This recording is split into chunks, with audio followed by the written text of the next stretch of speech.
de la Santa Palabra del Señor. Vamos a leer en la Epístola a los Hebreos, en el capítulo 9.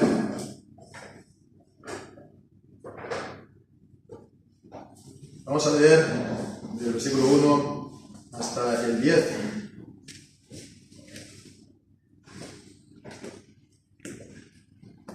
Y dice así la palabra del Señor. Ahora bien, el primer pacto también tenía ordenanzas de culto y un santuario terrenal, porque el tabernáculo fue hecho así. En la primera parte, en la que estaba el candelabro y la mesa y los panes de la proposición, o lo que se llama el lugar santo. Y tras el segundo velo estaba la parte del tabernáculo llamada el lugar santísimo, el cual tenía un incensario de oro y el arca del pacto cubierta de oro por todas las partes, en las que había una urna de oro que contenía el maná y la vara de Aarón que floreció, y las tablas del pacto, y sobre ella los querubines de gloria que cubrían el propiciatorio, de lo que ahora no se puede hablar en particular. Y cuando estas cosas así se ordenaron, los sacerdotes que siempre entraban en el primer tabernáculo para hacer los oficios del culto. Pero en el segundo solo entraba el sumo sacerdote una vez al año, no sin sangre, la cual ofrecía por sí mismo y por los pecados de ignorancia del pueblo, dando a entender el Espíritu Santo que aún no estaba descubierto el camino para el lugar santísimo, entre tanto que el primer tabernáculo estuviera en pie, lo cual era figura de aquel tiempo en el cual se ofrecían presentes y sacrificios que no podían hacer perfecto al que servía en cuanto a la conciencia, que sólo consistía en comidas y en bebidas, en diversos lavamientos y ordenanzas acerca de la carne, impuestas hasta el tiempo de la reforma del pan. Amén. El Señor bendiga su santa palabra. En el capítulo 4 de la misma carta a los Hebreos, en el versículo 11, se nos dice, se nos exhorta a nosotros los cristianos, procuremos pues entrar en aquel reposo. Procuremos pues entrar en aquel reposo, el reposo de Dios. Y bien, pues ya sabemos el contexto de esta exhortación. El contexto son los capítulos 3 y 4 de Hebreos.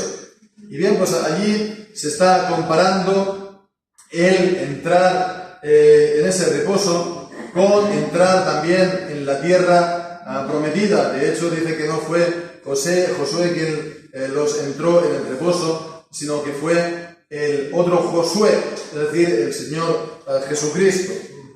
Y bien, pues la entrada por medio de Josué fue después de los 40 años de peregrinación, de dar vueltas en el desierto con Moisés.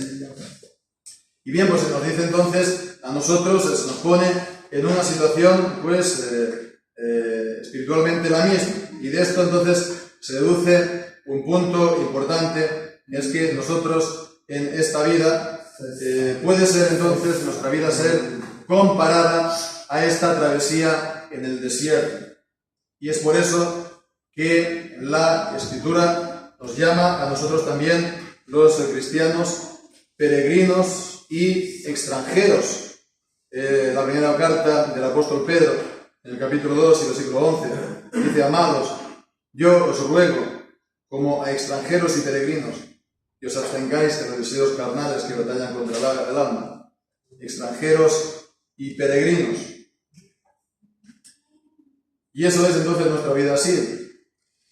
Solemos pensar en nuestra vida de manera distinta.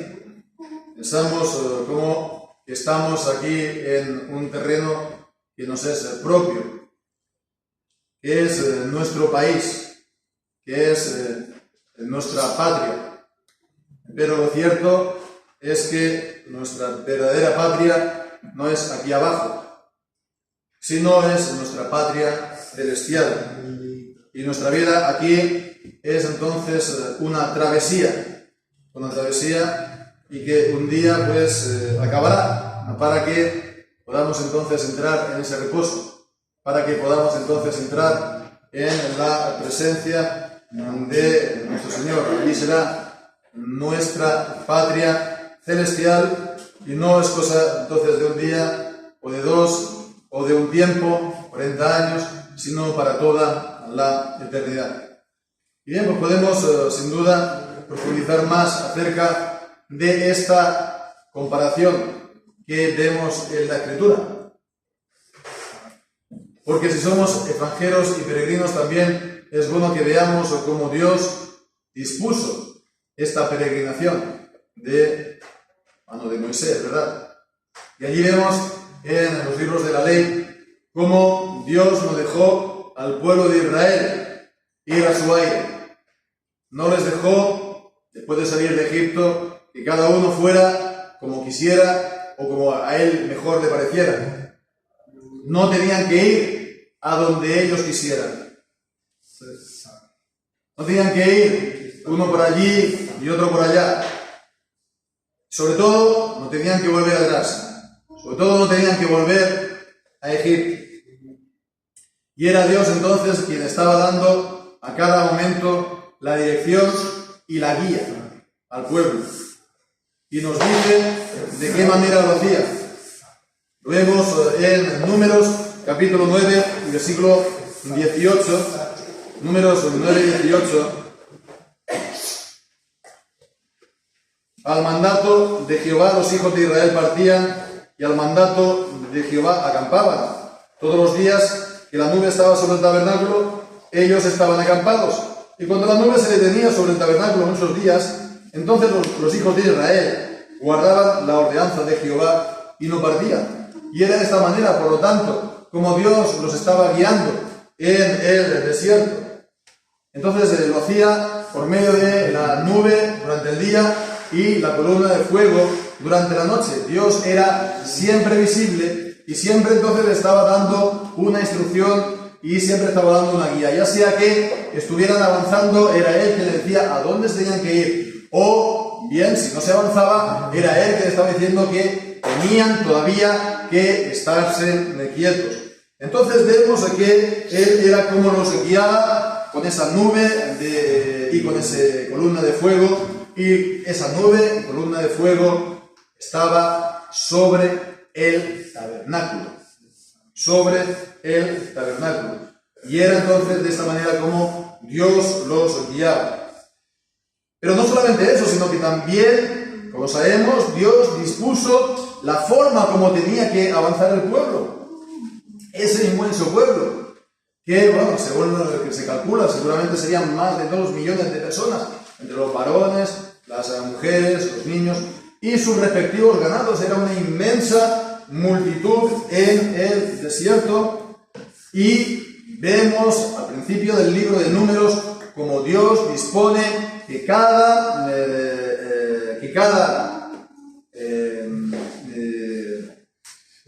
tribu marchara y acampara. Y tenían su orden, tenían su lugar. Y cuando acampaban, entonces habían 3 tribus al norte, 3 tribus al este, 3 tribus al sur y 3 tribus al oeste. Y Dios determinaba exactamente qué tribu y en qué lugar se tenía que poner. Entonces vemos que siempre, ya sea pues marchando, ya sea reposando, Dios les daba la instrucción, Dios los guiaba y también, importante, Dios estaba en el centro del pueblo. Dios estaba en el centro del pueblo de Israel. Cuando marchaban, Él estaba en el medio de las tribus. Cuando estaba parado también, las tribus estaban acampadas alrededor del tabernáculo. Bien, entonces vemos, de esa manera Dios los pastoreaba y los guiaba todo el tiempo de su peregrinación, de su travesía del desierto. El Señor los pastoreaba para que estuvieran seguros. Seguramente en el desierto no había entonces lugares de delicados pastos, pero era el lugar donde ellos iban a poder vivir, iban a estar bajo el cuidado de Dios. Dios los guiaba, Dios era el pastor de ellos. Y esto nos habla también de la guía y del cuidado que Dios tiene por nosotros. Él nos guía porque es nuestro Padre y como buen padre quiere lo mejor para sus hijos y le da las instrucciones para que vayan seguros. Pero no es solamente que Él da las instrucciones, sino que Dios hace todo lo posible para que ellos, su pueblo, sean guiados por Él. Jesucristo es el buen pastor. Jesucristo vino a buscar y a salvar lo que se había perdido. Y Él es el buen pastor que su vida da por las ovejas. Y lo propio del pastor es guiarlos a un lugar que el pastor sabe, las ovejas no lo saben, pero el pastor lo sabe y de esta manera las va a proteger. Y el Señor lo hace de esta manera con nosotros.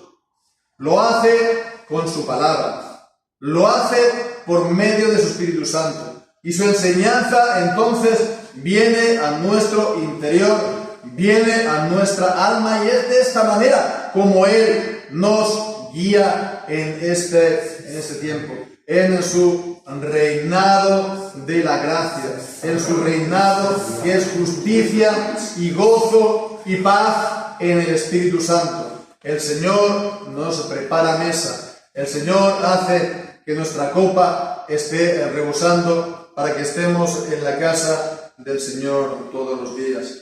Él es nuestro pastor.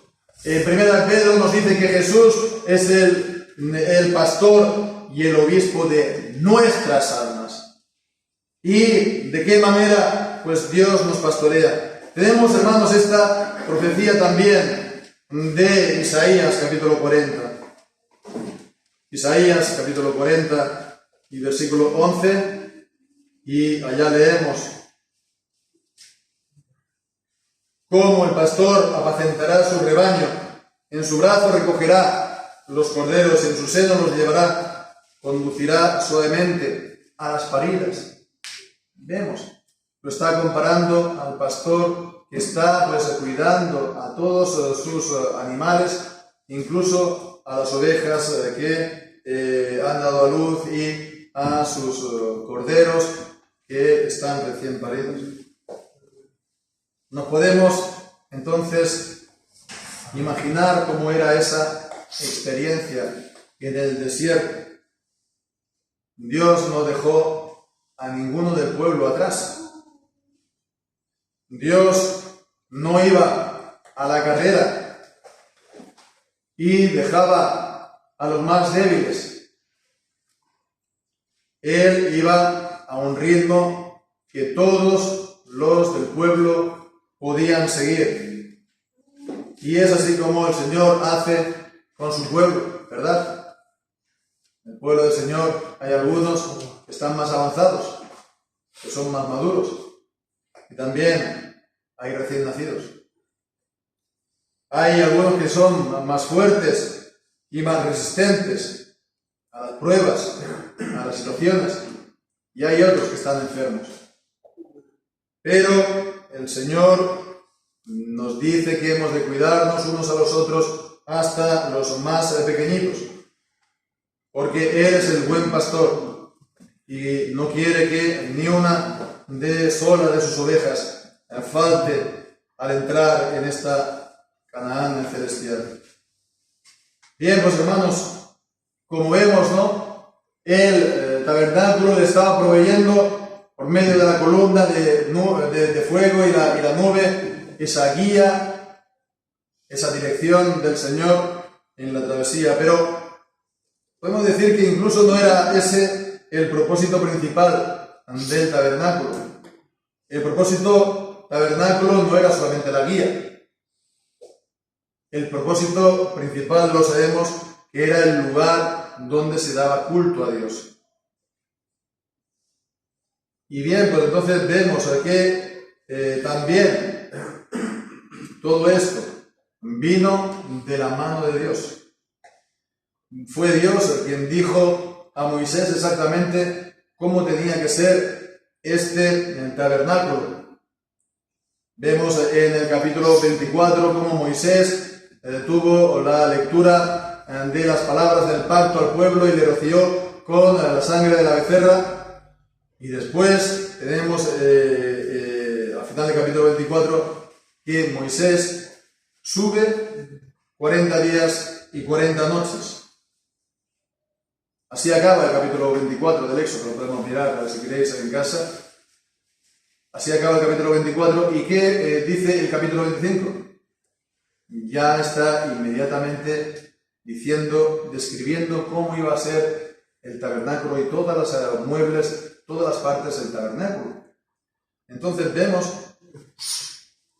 eso nos muestra que Moisés recibió estas instrucciones de parte de Dios cuando él estaba en el monte, cuando él había subido al monte a orar en esos 40 días y 40 noches que estuvo en la presencia de Dios.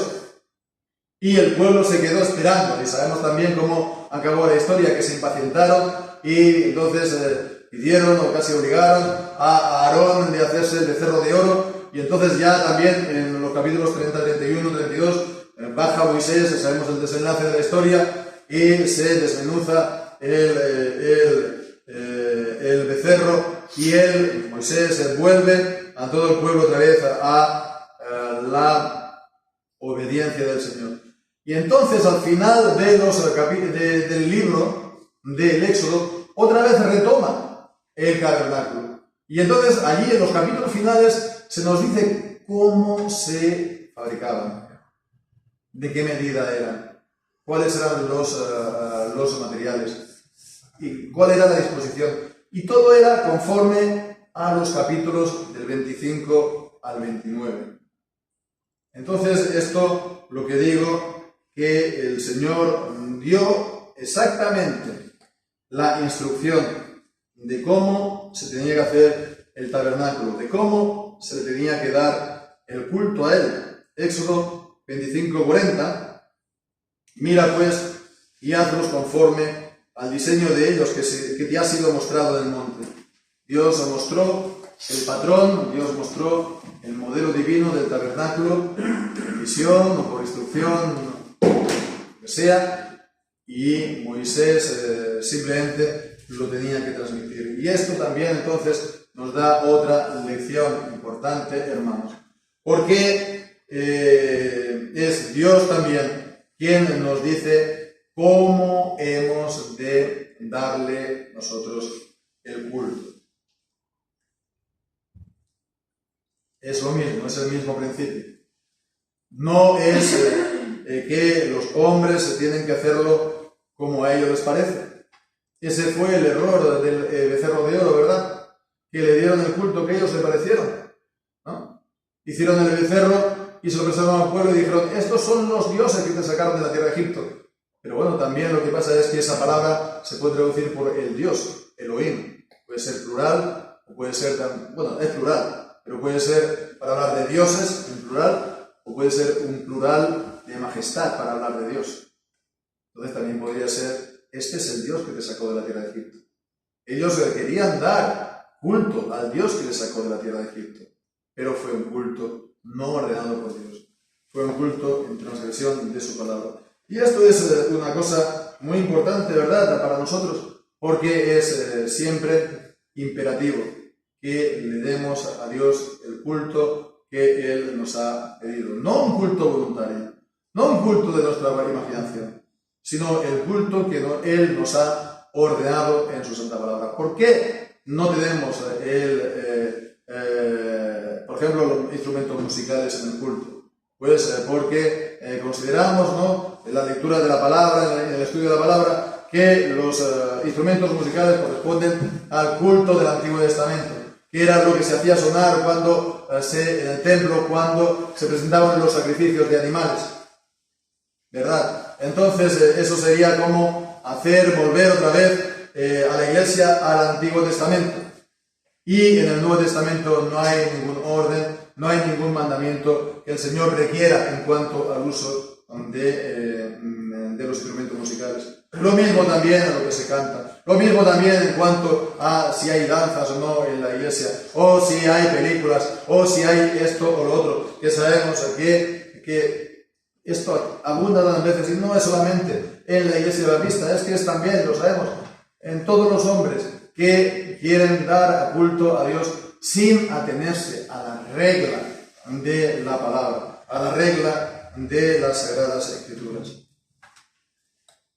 Bien, pues esto era el tabernáculo, que era el lugar del culto a Dios. En el texto que hemos leído de Hebreos se está centrando en la descripción muy por encima de este tabernáculo hasta el versículo 5. Al final de este versículo está diciendo, de lo cual ahora no se puede hablar en particular, en detalle. Está centrándose sobre todo en las dos grandes divisiones del templo y en el mobiliario que había en cada gran parte del templo, no templo, sino tabernáculo. ¿Qué es el tabernáculo? Es una palabra que, por supuesto, nos suena, está en la Biblia, pero ¿qué significa tabernáculo? Tabernáculo significa simplemente tienda. Si se tradujese por tienda, sería exactamente también su significado. Tabernáculo es una palabra antigua y, bueno, pues ahí se ha quedado, por así decirlo, consagrada por el uso, pero es una tienda. Y entonces era esto lo que había en el desierto para dar culto a Dios. Sabemos que después con Salomón retomó el deseo que había en el corazón de David de construir un templo en la casa de Dios para que el arca del Señor no habitase entre cortinas y bajo tienda, sino un lugar para la gloria del Señor. Y el Señor pues aprobó ese deseo y le dio también pues la forma, porque el templo no tenía otra disposición más que el del tabernáculo, pero a una escala mucho mayor, y era como si fuera una morada fija y permanente. Aunque sabemos que el templo no tuvo pues un lugar permanente.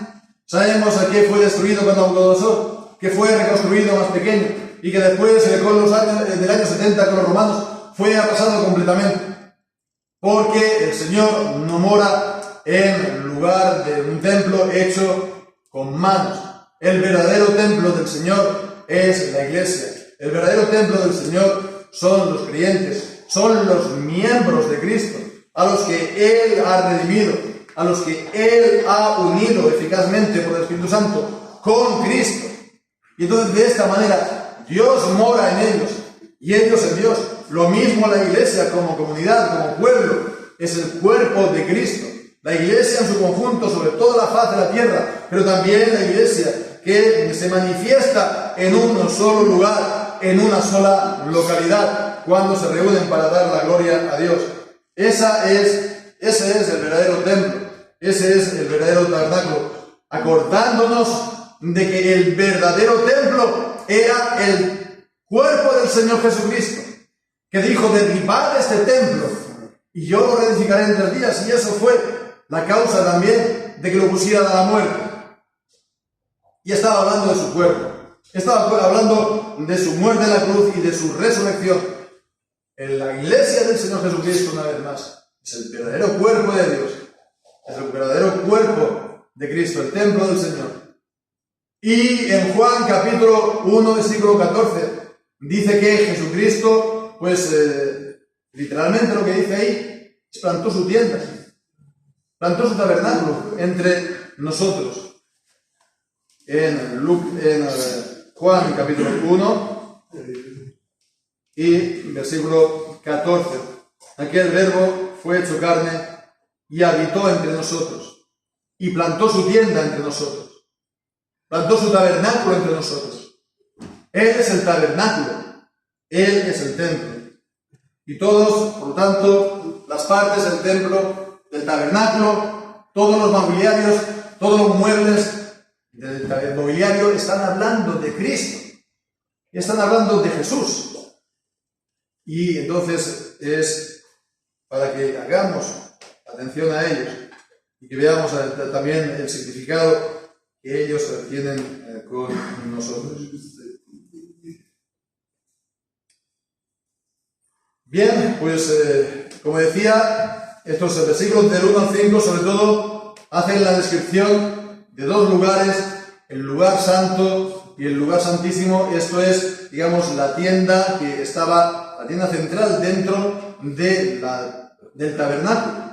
El edificio central, otras veces se llama también como el santuario en la Escritura. Pero tampoco el tabernáculo estaba en medio del pueblo de cualquier manera, sin más. Había unos límites muy claros y muy precisos entre lo que era el tabernáculo y lo que era el pueblo.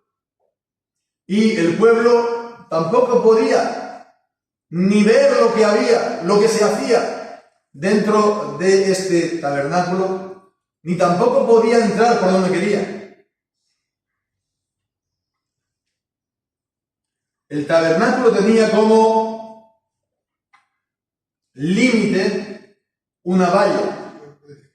La palabra valla como tal creo que no aparece en el Antiguo Testamento, pero tenemos esto en la descripción que se nos habla cuando se nos habla del atrio del tabernáculo. En capítulo 27 del Éxodo, a partir del versículo 9, allí tenemos la descripción del atrio, el atrio del tabernáculo. ¿Qué era el atrio del tabernáculo? El patio delante del santuario, de este edificio compuesto por el lugar santo y el santísimo. Y se nos dice, por lo tanto, que ahí estaba, bueno, tenemos esto, se nos da también las dimensiones, 100 codos de largo, 50 de ancho. Entonces vemos el perímetro del tabernáculo, 50 metros de largo por 25 de ancho. En el capítulo 27, a partir del versículo 9, por lo tanto, se nos dice que están,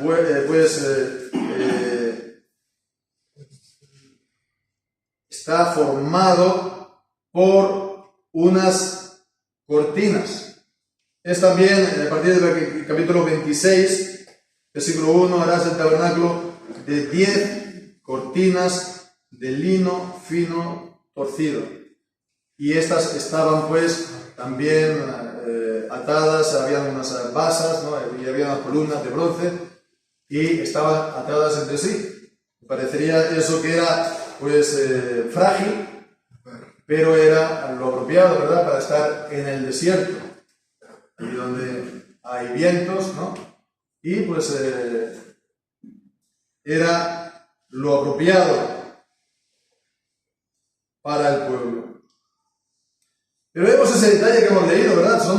Entonces, estaban compuestos por 10 grandes cortinas, ligadas entre sí, de lino fino. ¿Y qué es entonces este lino? Lino es una tela, ¿verdad? Pero sí que es blanca. Blanca. Entonces el perímetro, la valla, era una gran valla de lino de color blanco todo alrededor. La podemos imaginar. Esto en el desierto. No podemos imaginar esto con la luz del sol que cae, reflejando en las cortinas de lino. No podemos imaginar esto en medio del pueblo. Las tiendas del pueblo no eran de lino, eran de material común. Destacaba entonces, con ese color blanco resplandeciente. Y eran 10 cortinas unidas entre sí. Y bien, hermanos, pues esto nos está hablando también de algo importante. Porque en la Escritura vemos cuando Cristo se aparece en el monte, cuando es la transfiguración, o cuando se aparece transfigurado también, glorificado al apóstol Juan, en el capítulo 1 del Apocalipsis, siempre está con unas ropas blancas resplandecientes. Y siempre el mensaje es el mismo. nos habla de la santidad de Dios. La santidad de Dios. Y bien, pues entonces vemos, era esa valla que habla de la santidad de Dios, de luz reflejada, resplandeciente, brillante, y que son 10 cortinas. Y eso es un significado bastante claro para hablar de la santidad de Dios y de la ley de Dios. De la ley de Dios, que es lo primero que el pueblo se encontraba cuando iba a dar culto a Dios en el tabernáculo. No podía entrar de cualquier manera. No podía entrar de cualquier manera, sino que lo que se encontraba al inicio mismo, ¿verdad? Y que tenía que franquear era esa valla, que nos habla de la santidad y de la ley de Dios. Y había también, se nos dice en Éxodo 26 y capítulo 27, una puerta, solo una puerta. El pueblo no podía entrar por donde quisiera, solamente había una puerta bien ancha, eso sí, pero una sola puerta para que el pueblo entrase dentro del tabernáculo, que ya estaba pues decorada con el color púrpura, carmesí, etc.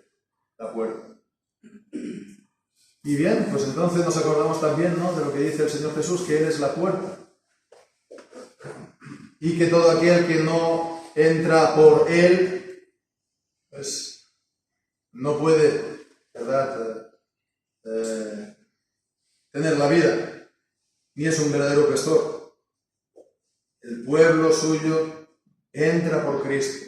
Está la santidad de Dios, está Cristo, y es por medio de Él que tenemos acceso al Padre.